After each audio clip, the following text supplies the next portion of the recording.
So really quickly, I'm going to talk about a couple of things. I realized that I didn't have an opportunity to talk about Chadwick Boseman, man. When Chadwick passed away, I was actually on a break from the show. I was getting ready to get married, and I thought about doing like a kind of bonus episode about that, but I took the advice of my loved ones and my friends, and I took some time off because this one hit me hard.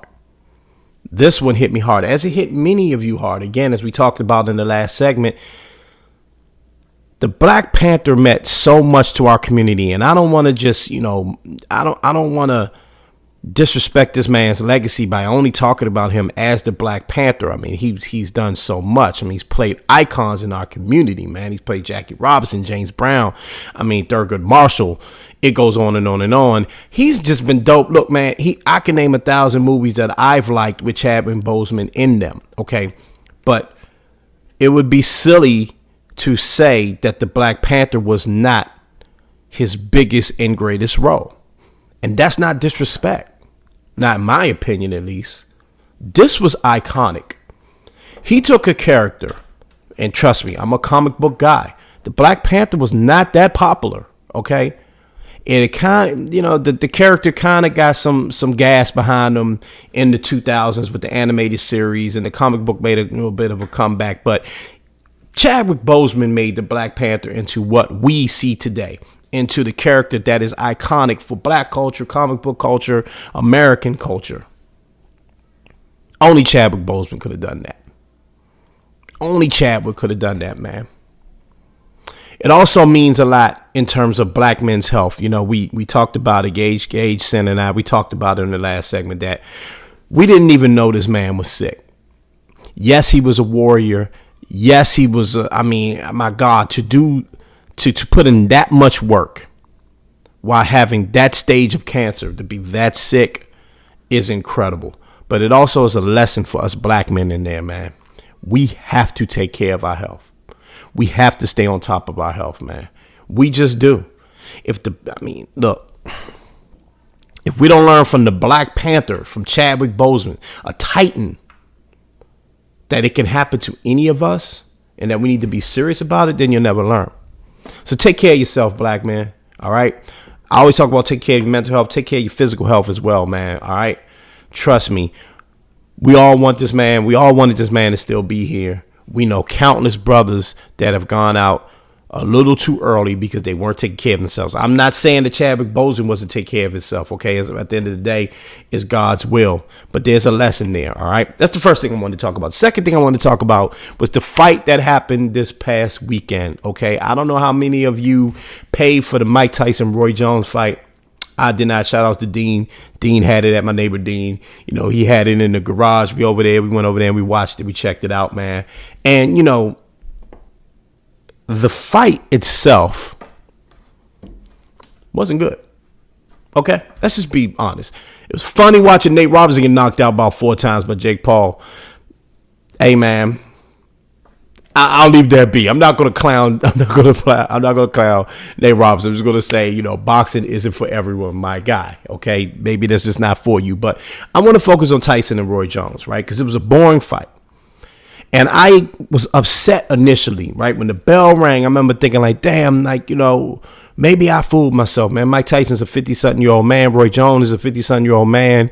Why did I think this was going to be an entertaining fight? Why did I come into this expecting to see Mike Tyson, look like the 20-something-year-old Iron Mike and knock a dude out, knock out Roy, or see Roy bouncing around the ring like a 20-something-year-old Roy Jones in his prime back in 2001, 2002? Why did I believe that? And I was foolish for believing that. But the thing that really stuck out to me, the thing that made me happy, was the look on Mike Tyson's face after the fight and how happy he was after the fight. Think about this, man. This is one of the more tortured figures in American and pop culture. The last time we saw Mike Tyson in the ring, he quit on his stool. Some of the last images of Mike Tyson as a fighter is him talking about how he broke his back, right? Or getting knocked down by dudes that were just not even the caliber of fighter that he ever was. One of the last images we had before Mike Tyson reinvented himself was him on Real Sports talking about his drug addiction and talking about his battle with just mental health and anger. Mike Tyson is the very definition of practicing good mental health. Every black man, every black person, every person should look at Mike Tyson and go, wow, that's growth. All that man knew was fighting at one point. That's all he knew. All that man knew was violence. This is a guy who hosts a podcast. You should check out Mike Tyson's podcast, who is about as transparent as any human I've ever seen, ever. So to see him do something that he was born to do, something he loves to do, even if it wasn't a good fight, come out of it smiling, joking, and saying, hey, I want to do this again. How could you not be happy about that? That's what we all wish for, to do what you love and just have fun with it. No stress. Not have the thing that you love be a burden to you, which it was for him. Boxing was a burden for Mike Tyson. He was not happy in that ring. I'm not making this up. Watch any interview or any article or read any article about Mike Tyson and it'll tell you his demons were in that ring. So the fight sucked, yes. It was two 50-year-old men trying to box. Roy Jones all flabby. Mike looking older. It was funny. There was no action. The fight was what it was. Would I pay for another Mike Tyson fight? Probably not. But do I want him to fight again? Yeah, if that makes him happy. Absolutely. I want people to have joy.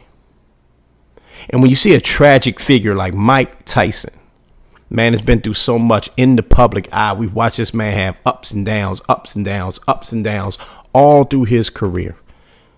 When you see him bounce back like this, you got to be encouraged. You just have to be. I don't know how you couldn't be. You don't have a soul if you aren't. He's done a lot of bad things in his life. He admits it. But that's a man that's growing, and it shows you even when you're 50-something years old, you're still growing. So the fight sucked, but the feeling that he had after the fight, priceless. Priceless. We all should strive to want that, man. Shout out to Mike Tyson. Hey, shout out to Roy Jones, too. He seemed pretty good after the fight as well, man. Look, I don't want to see these brothers get hurt, but I want to see them be happy. And if they're happy, I'm with it.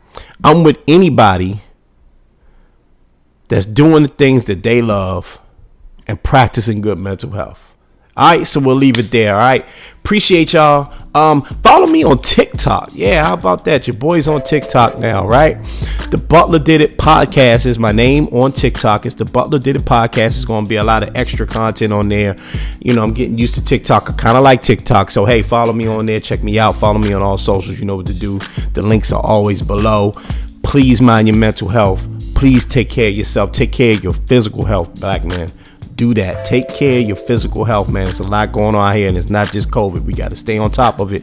We got families to take care of, and we got people that love us. So let's stay on top of our mental health, stay on top of our physical health. Let's mind our mentals, our chickens, and let's continue to always, always, always, always be great. I'm out of here, people. Love y'all.